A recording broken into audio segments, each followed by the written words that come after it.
I didn't go looking for anything that morning. That's the part one keep replaying in my head. How ordinary it all was before that moment. There wasn't some great suspicion or a gut feeling that sent me digging through her car. I just needed my jacket. It was early, too early for both of us, honestly. Maggie had been getting up before me lately, which was unusual in itself. She used to be the kind of person who hit snooze 3 times and then complained that mornings were a social construct. Lately, though, she was up before dawn. Showered, dressed, hair done, coffee in a travel mug, already halfway out the door while I was still blinking at the ceiling. I told myself maybe she was just trying something new, motivational podcasts or whatever. Anyway, it was cold that morning, and my jacket wasn't on the coat rack where I swore I left it. I figured maybe I left it in her car when we swapped rides last weekend. So I went outside barefoot, coffee still in hand, teeth chattering. Her car was locked, of course, but I knew where she kept the spare fob in the console. Just a quick grab and go. When I opened the back door, my jacket was there, crumpled on the seat like a forgotten errand. But what I saw sitting just beneath it, that's what stayed with me. A business card. Nothing dramatic, not lipstick on a collar or a receipt for a hotel suite. Just a sleek little rectangle of thick black paper with gold embossing. Lakeview Resort. One of those boutique lakeside places that advertises couples massages and breakfast in bed with a view of the water. I'd seen their ads before. Romantic getaways for burnt-out professionals who needed to reconnect. Not exactly the vibe of a school literacy retreat, which was what Maggie claimed she was attending this weekend. I turned the card over. Blank. No scribbled notes, no contact names. Just pristine and deliberate. The kind of thing you hand someone when you're trying to impress. I stood there for a long second, jacket forgotten in one hand, card in the other, staring at it like it might reveal more if I held it up to the light. I wasn't jumping to conclusions, I didn't want to, but that small, stupid card felt like something heavy pressing on my chest. Not because of what it was, but because of where it was and how it didn't belong. I tucked it into my back pocket and went back inside. Maggie had already left. The only signs of her morning were an empty coffee mug by the sink and the scent of that new perfume she'd started wearing, richer, smokier, like something you'd wear at night. She never used to wear perfume in the mornings. I told myself maybe I was overthinking it. I'm not proud to admit this, but I've always had a bit of a jealous streak. Nothing loud or controlling, just hyper-aware. I've been burned before. Maybe that's why I hesitated for hours before I brought it up. She came home that evening looking good. That was my first real moment of pause. Not because I didn't like seeing her like that, but because it didn't line up. She looked refreshed, like someone coming back from a day at the spa or a beach walk, not from a seminar about child literacy programs. Her cheeks were flushed, not just from the cold. Her hair was pulled back in one of those effortlessly messy ways she usually reserved for summer Saturdays. She even had on lipstick, subtle but still there. She walked into the house humming. That detail stuck with me. "Hey, babe," she said, dropping her keys into the ceramic bowl by the door. God, I'm exhausted. I looked at her for a beat too long before responding. "Good day." She nodded and stretched. "Long panels and group sessions, you know. Pretty standard stuff." That's when I pulled the card from my pocket and held it out to her without a word. She glanced at it, blinked once, then gave a small laugh. The kind that's supposed to put you at ease but never does. "Oh, that. Yeah, it must have fallen out of my folder." "From the literacy thing?" I asked. My voice was casual. I made sure of it. "Yeah," she said easily, kicking off her shoes. We held one of the sessions in a hotel meeting room near the lake. It was some kind of joint retreat thing, literacy, nonprofits, whatever. Honestly, I didn't even notice where we were. I just followed the signs. I nodded slowly. I thought that event was downtown. It was supposed to be. They moved it last minute. You know how these things are. Barely any notice. Everyone scrambling. She picked up her gym bag and turned toward the hallway. "Maggie?" I said, not loud, just enough to make her pause. She turned back. "What? Why didn't you mention it before?" There was a flicker, something quick in her eyes. Her lips parted slightly, then closed again. Then she smiled. Tight. Not her usual smile. "Chris, are you seriously doing this right now?" she asked. "You're reading into a business card?" "I'm just asking." "No," she said, brushing hair behind her ear. "You're accusing. Again. Every time I get a little busy or things change, you start connecting dots that aren't there. We've been through this." She was good. Calm. Measured. Not angry, just disappointed. She didn't yell or deflect. She made me feel like the one who needed to apologize. "I'm not accusing," I said, backing off. "I just noticed the card. That's all." She sighed, walked over, and kissed me on the cheek. "Babe, you know I love you. Stop spiraling over nothing. I'm gonna shower. I smell like stale coffee and dry erase markers." She disappeared into the bathroom, steam already curling from beneath the door before I could say anything else. I stood in the hallway, the card still in my hand, unsure of what had just happened. The whole thing, her reaction, her explanation, it all sounded right. It made sense. But it didn't feel right. I wanted to believe her. God, I did. We'd been together 7 years. We'd built a life. We had routines, inside jokes, our favorite takeout place. But it was in that moment, standing alone in the hallway with the sound of the shower running, that I felt something shift. There were now 2 versions of reality in our house. One where I was overthinking, paranoid, fragile, reading too much into a meaningless detail. And one where something had started slipping between us. Quietly, subtly, like a door left ajar during a storm. And I couldn't tell anymore which one we were living in. After that night, I stopped sleeping through the night. I didn't notice it at first, just woke up earlier than usual, or stared at the ceiling a little longer before drifting off. But soon it was every night, 3 a.m. Like clockwork, waking up in a room that suddenly felt unfamiliar, surrounded by the kind of silence that hums in your ears when something's wrong. The card from the Lakeview Resort never came up again. She tossed it in the trash, casually, like it was meaningless. And maybe it was. But once you notice something out of place, you start to notice everything. That's when my memory started acting like a broken projector, flickering with moments that didn't seem important at the time but now lit up like warning signs. First, there was how often she'd been staying late at school. Maggie's a special ed teacher, has been for years. She used to complain about anything that stretched past 4 o'clock. I'd get texts like, "These kids are *king the life out of me. Save me with tacos?" That version of her hadn't texted me in weeks. Now, it was always something: parent conferences, department meetings, paperwork. And not just late evenings. Saturday mornings, too. She claimed the district was offering some new bonus initiative for weekend hours. I nodded like I believed her, but my brain couldn't stop chewing on it. Then there were her phone habits. Subtle at first, silencing notifications, setting its screen down on the table. I tried not to read into that. A lot of people do it out of habit. But she'd always been kind of reckless with her phone. Left it everywhere. Asked me to check her texts when her hands were full. That changed. Now she kept it close, like it was an extension of her hand. Calls in the morning became more frequent and private.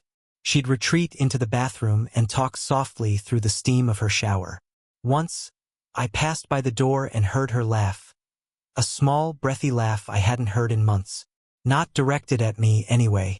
I tell myself it was nothing, that I was just making something out of nothing, and I really, truly tried to believe that. But then the clothes started to change. It happened gradually, and I know how pathetic it sounds, tracking someone's fidelity through fabric. But I noticed. She used to wear flats, cardigans, jeans on the weekends. Comfortable things. Practical things. Lately, it was heels.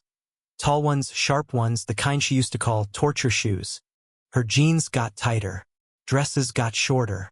She bought a shade of lipstick called Carmine Heat. I saw it in the receipt pile. One night, she came home in a silk blouse and subtle eyeliner. I asked if she had a presentation or something special. She shrugged. Just felt like putting effort in today. You don't mind, do you? No, I didn't mind. I just didn't understand who the effort was for. The weirdest moment, though, the one that kept replaying in my head, was the week she suggested a job switch. Out of nowhere. We were brushing our teeth, and she said, "Let's do a perspective swap. You shadow me for a day, I shadow you." I raised an eyebrow. Like, Freaky Friday style? She laughed. Kinda. Maybe we'll finally get each other's burnout. Could be fun. I went along with it. The first day was light. I followed her around her classroom, met some kids, saw the lesson plans. Exhausting but manageable.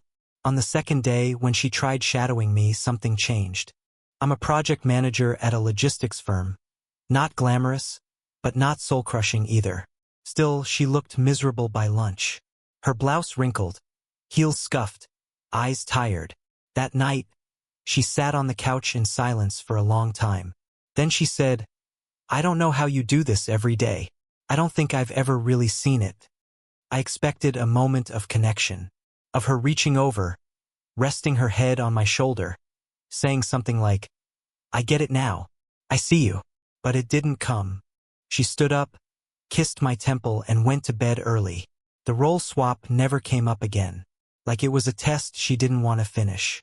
It hit me later that maybe it wasn't meant to bring us closer. Maybe it was a distraction. Or worse, a decoy. Something to shift the attention from what was already unraveling. Because it wasn't just the big things. It was all the small, stupid routines that quietly disappeared without us talking about them. We used to eat breakfast together, toast, coffee, and whatever news podcast she was into that week. Gone. Now, she was out the door before I even got my socks on. She used to ask about my day, not just a throwaway, "How was work?" but actual questions. Wanted to know if my boss had finally caved on the PTO request, or if Dan from accounting still microwaved fish.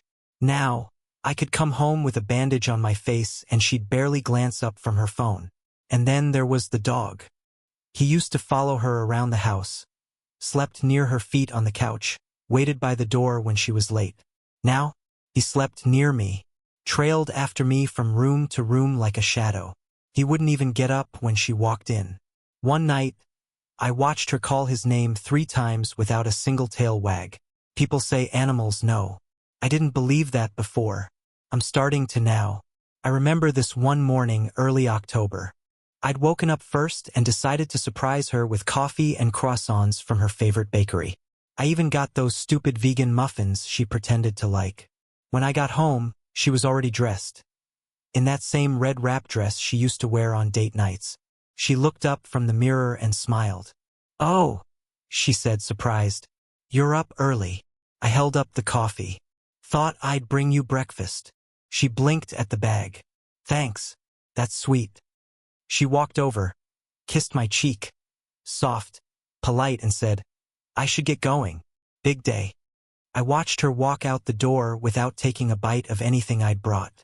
Later that afternoon, I found the muffins still in the bag. Uneaten, stale. That's when I realized something painful. I was still acting like we were in the same relationship. I was still doing things for her, still trying. But she had stopped receiving. It's not always screaming matches or slammed doors. Sometimes infidelity creeps in like smoke under a door. You can't see it at first. You just feel your lungs tighten. And every time you try to breathe, it burns a little more. I didn't have proof yet. Nothing solid. Just a mountain of little things that didn't fit together anymore. I kept telling myself that maybe this was just a phase. A rough patch. Everyone goes through them, right? But I knew better. You can't fix something when the other person's already halfway out the door. And I think deep down I'd already started grieving. Not just the idea that she might be cheating, but the realization that she was no longer mine. Friday started like any other lie. That morning, she was unusually affectionate. A quick kiss on my neck while I made coffee. A soft "love you," whispered in passing as she grabbed her keys. Should have felt good, but it didn't. It felt rehearsed, like a line she had to remember to say before the curtain dropped. I watched her walk out the door, and something deep inside me finally went still. Not angry, not suspicious, just numb. The kind of numbness that comes when the truth has already made its way under your skin, even if you haven't said it out loud yet. She told me she had a late-night investor meeting. I didn't question it, not out loud. But I knew teachers didn't have investors. That was her word, not mine. I let it hang in the air like smoke, because I wanted to see if she'd notice her own mistake. She didn't. By 7, she was still home, getting ready. She stood by the mirror, adjusting a pair of earrings I hadn't seen before. Small gold hoops, elegant, understated. The dress was dark green, satin maybe, wrapping around her body in a way that made my stomach twist. It wasn't work attire. It was the kind of thing you wear when you know someone will be looking at you. She caught me watching her reflection. "What?" she said lightly, smiling into the mirror. "You're staring like it's our first date." I tried to smile back. "You look different." "Good different." I nodded. "Yeah, good," she said, turning back to the mirror. "It's a big night. Could decide the whole quarter for the foundation." Foundation, not school, not charity. Foundation. Another small shift in the script. When she finally left, her perfume lingered. That same deep scent, the one that didn't belong in our mornings or our house. I sat on the couch for a while, staring at the empty doorway. The dog lifted his head once, then settled again, tail twitching. He didn't even wait by the door like he used to. Maybe he knew I wasn't going to follow her to bed tonight. But I did follow her eventually. It wasn't some dramatic decision. I didn't storm out, didn't plan a confrontation. I just needed to know. Needed something solid, one way or the other. Because you can live with heartbreak, but you can't live with doubt. The roads were quiet, the kind of quiet that makes your own thoughts too loud. I drove with the radio off, headlights cutting through the early dark. Her story, her investor meeting, didn't match the timeline. The district office was closed by now. So was the foundation office she sometimes mentioned in passing. But Lakeview Resort? 20 minutes away. Private. Comfortable. When I pulled into the resort's parking lot, my hands were trembling. Not from fear, from adrenaline. From finally being done pretending. I parked near the bar, far enough to be unseen but close enough to watch the entrance. The sign glowed faintly in the drizzle. Lakeview Resort. Escape. Relax. Reconnect. I almost laughed. Reconnect, right? For half an hour, I sat in the car, every pair of headlights making my pulse spike. I wasn't even sure what I'd do if I saw her. I just kept replaying her words in my head. Every excuse, every half-smile, every lie smoothed over with "you're overthinking again." Maybe I was. God, I hoped I was. Then I saw her. The glass doors slid open, spilling warm yellow light into the night, and there she was, Maggie, my wife. Hair pinned back, that green dress gleaming softly under the light. And she wasn't alone. He was beside her, tall, confident, maybe mid-40s. The kind of guy who looks like he belongs in a resort lobby. He had that open, easy smile, and one hand resting on her lower back, right where my hand used to go when we crossed streets or entered rooms together. She didn't flinch away, didn't even seem aware of it. She leaned into him naturally, like it had been that way for a while. They laughed at something small, shared. Her face softened, eyes lighting up in a way I hadn't seen in months. The sound of it reached me even through the car window, faint but sharp enough to pierce. They walked toward the parking lot. For a second, I thought maybe it was all innocent, colleagues carpooling, an after-meeting joke, something I could still explain away. But when they stopped near his car, he turned to her. She tilted her face up, brushed her hair behind her ear, and their lips met. It wasn't a shy kiss. It wasn't hesitant. It was practiced. The kind of kiss that says, "This has happened before." I didn't move. I didn't shout. I didn't even breathe. I just watched as she smiled afterward, as he whispered something in her ear that made her laugh again. They looked like a couple, comfortable, easy, natural. And in that moment, I realized that whatever version of us I'd been trying to save no longer existed. There wasn't a scene. No slammed doors, no shouting in the rain. Just me, sitting in the car, watching the life I thought I had dissolve quietly into the night. I thought there would be rage, or heartbreak, or disbelief. But there wasn't any of that. Just emptiness. Like watching a movie you already know the ending to, the final scene playing out exactly as you expected, but slower, crueler. They eventually drove off together, his car disappearing down the winding road that led back toward the lake. I stayed. I stayed until the rain started to pour, until the windows fogged, until I could barely see my own reflection staring back at me from the glass. I remember gripping the steering wheel, hard enough that my knuckles went white, and whispering, "Okay," just that, one word, like I was signing something in my head, acknowledging the truth, filing it under irreversible. When I finally drove home, the roads were empty. My mind was too. I didn't even feel betrayal yet, that came later. What I felt was a kind of quiet release, like the worst had finally been confirmed, and now there was nothing left to defend. The house was dark when I got back. The dog lifted his head from the rug but didn't get up. I sat on the edge of the couch, shoes still on, wet from the rain.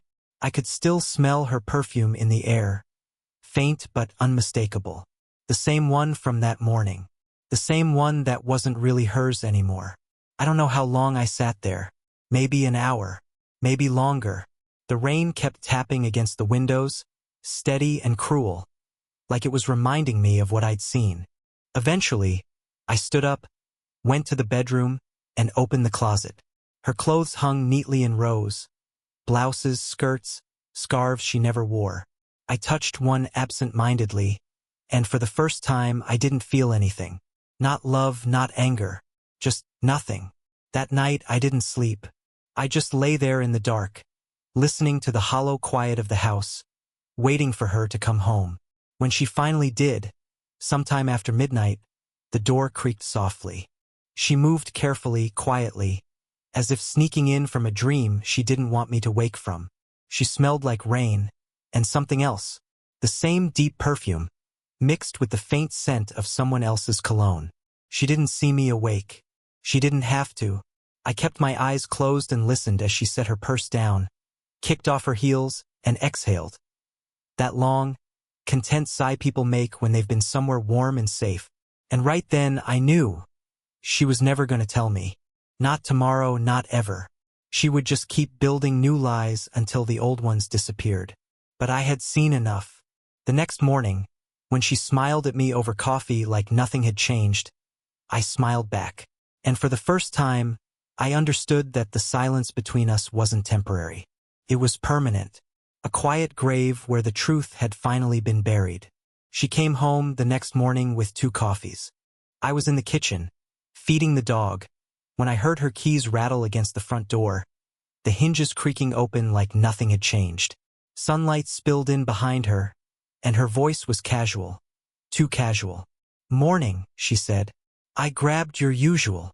She set the paper cup on the counter, like it was an offering. She looked fresh. Not rested exactly, but polished.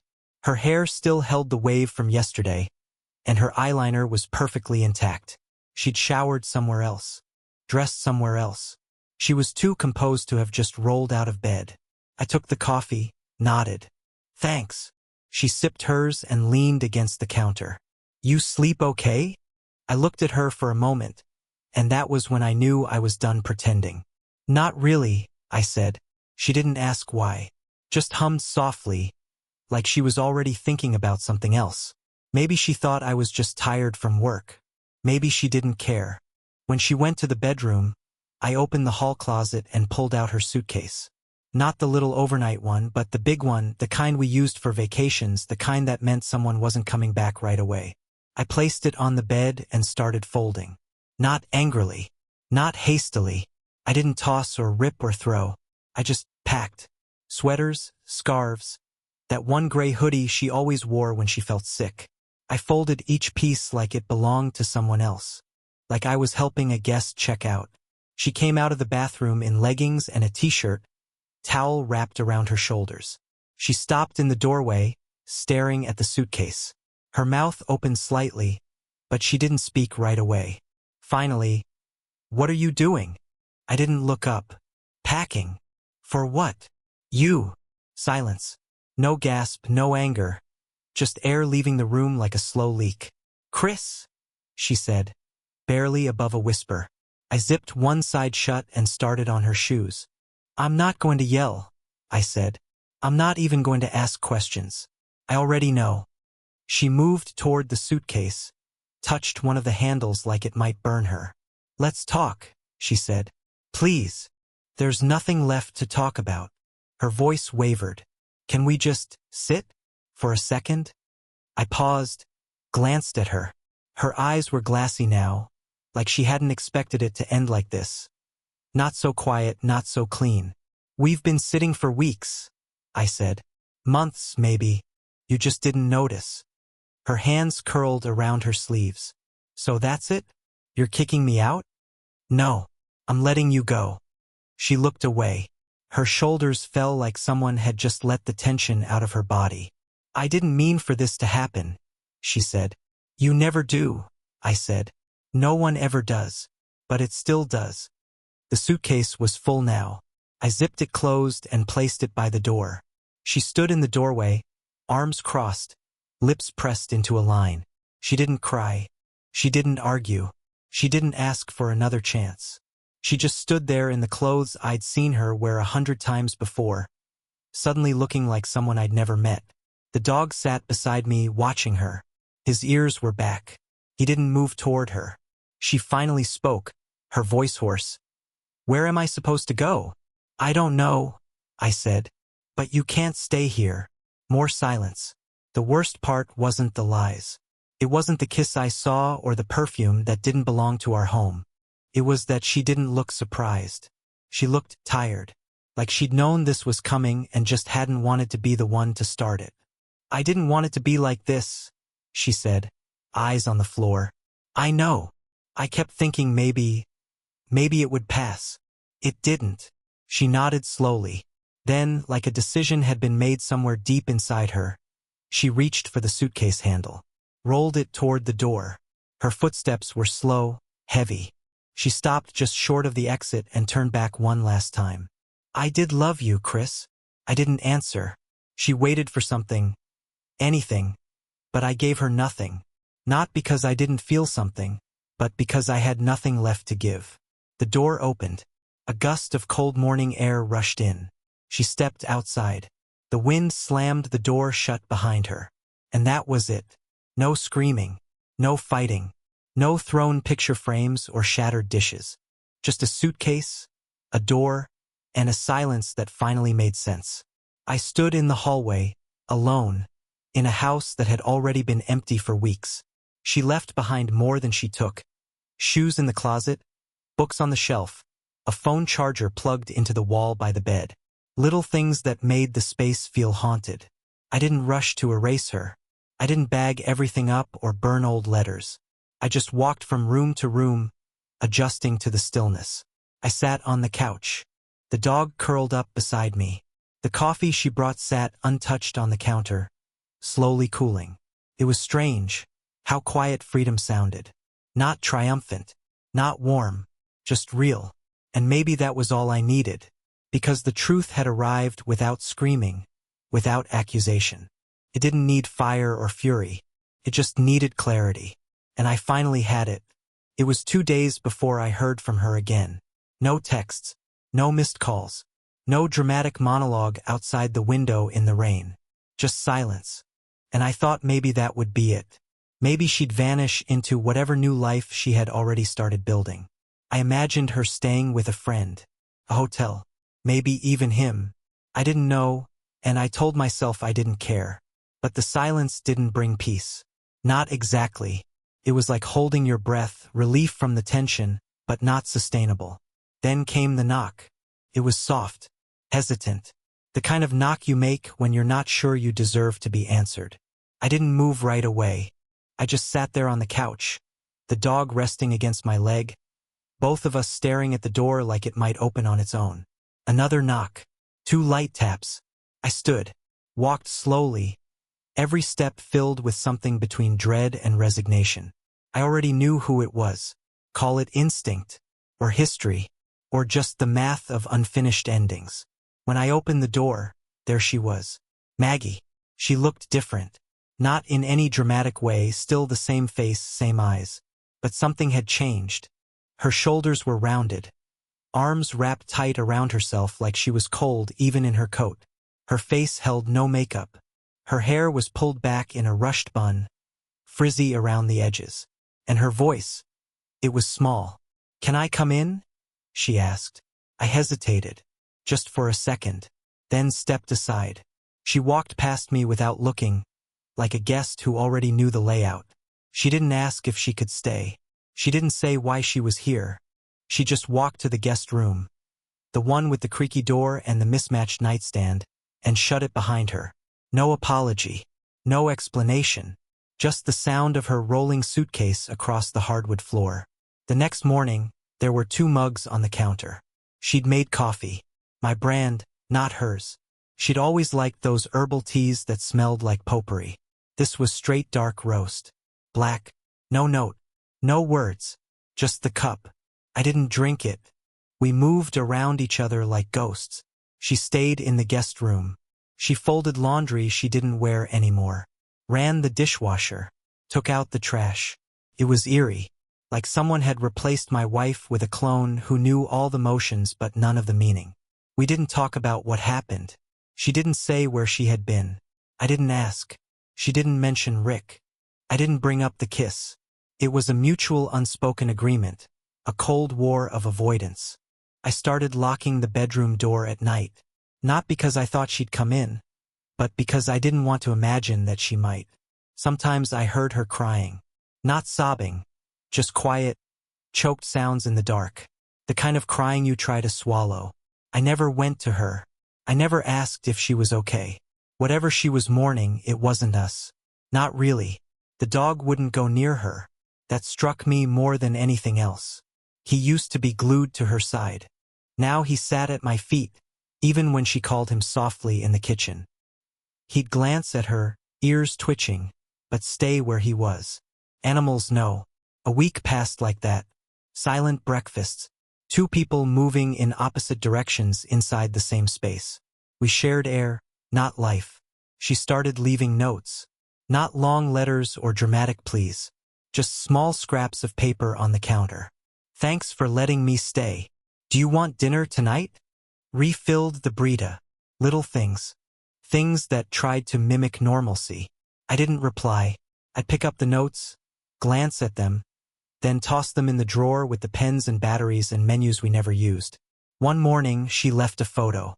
Just a printout, something from one of our old trips. Colorado. She was wearing that ridiculous beanie she bought on a dare, and I was mid-laugh, eyes closed.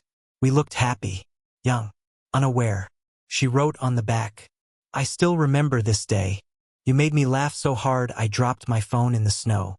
I stared at it for a long time before putting it face down in the drawer too. I wasn't angry anymore. That's what surprised me. The rage had drained out, replaced by something duller. Like holding on to a photo that doesn't look like you anymore. There was recognition, but no connection. She wasn't Maggie anymore. Or maybe I wasn't me. One night, I came home late from work. She was on the couch, knees pulled to her chest, flipping through one of my books. She looked up when I entered, eyes searching. "Hey," she said. I nodded. "Hey, you, okay?" "Yeah." Long pause. She closed the book, setting it on the table like it was fragile. "Do you hate me?" I sat down in the chair across from her. "No." Another pause. "Do you love me?" I looked at her for a long time. Her face was the same, but everything behind it was unfamiliar. Like someone had moved into a house I used to live in and painted over all the walls. "I don't know," I said. She nodded like she expected that. Then, softer, "Can I fix it?" "I don't think this is a thing you fix." She looked down. "What is it, then?" I exhaled. "It's a thing you leave behind." She didn't cry. Not that night. But something in her face cracked. Not visibly, just in the way she stopped blinking for a few seconds, as if her body was buffering through the pain. She stood slowly and went back to the guest room. And just like that, she became a stranger again. In the days that followed, she moved quieter. Her steps were softer. She started doing her laundry at night, slipped out early in the mornings, avoided being in the same room for more than a few minutes. And still, the notes continued. Shorter now. One just said, "I'm sorry. I didn't keep that one. I threw it away. Because by then, it wasn't about apologies. It was about the fact that everything had happened, and no amount of regret could rewind it. The story had already been written. She had just come back to read the last chapter. And I didn't have the heart to tell her the ending had already happened. At night, I heard her cry softly behind the door. I never went in. Sometimes she tried to talk. Asked about my day, offered movies, but I couldn't fake warmth. Even the dog slept at my feet now. She left apologies on mirrors, photos from better times on shelves. I didn't touch them. I wasn't angry, just empty, tired in a way that sleep didn't fix. Her presence became background noise, familiar, but meaningless. On day 10, I realized we weren't pausing, we were post-mortem. She lingered, hoping silence would undo damage. But I couldn't bear to see her guilt anymore. That night, I told her she needed to leave by morning. No yelling, no begging. She packed slowly, like she was saying goodbye to a life already gone. When the door shut behind her, the quiet felt full again. Not relief, just air. And for the first time in weeks, I breathed without choking on the past.